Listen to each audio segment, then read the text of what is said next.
Today we're comparing white diamonds and black diamonds, their formation, rarity, and market prices in North America and Europe. White diamonds, also known as colorless diamonds, are the traditional and most popular type used in engagement rings and fine jewelry.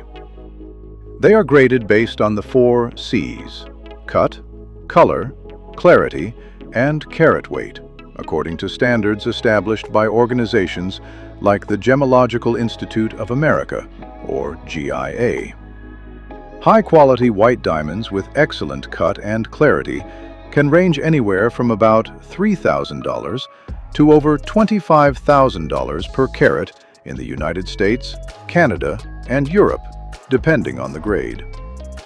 Rare, flawless stones can reach much higher prices. Black diamonds, especially natural Carbonado diamonds, are very different. Unlike white diamonds, they are opaque and contain many inclusions. Their black color comes from graphite and other mineral inclusions. In terms of price, natural black diamonds are generally more affordable than high-quality white diamonds. In Western markets, natural black diamonds typically range from around $1,000 to $3,000 per carat, depending on origin and quality.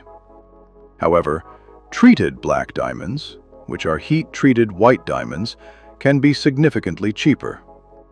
One key difference is rarity type. High-grade white diamonds are rare because of their purity and clarity. Natural black diamonds are rare geologically, but demand is lower, which affects pricing. White diamonds dominate traditional luxury markets, especially in the US, Canada, and Europe. Black diamonds, on the other hand, are popular in modern, bold, and alternative jewelry styles. In the end, the choice between white and black diamonds depends on personal style, budget, and investment goals.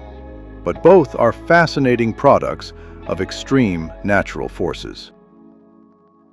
Also known as colorless diamonds, are the traditional and most popular type used in engagement rings and fine jewelry.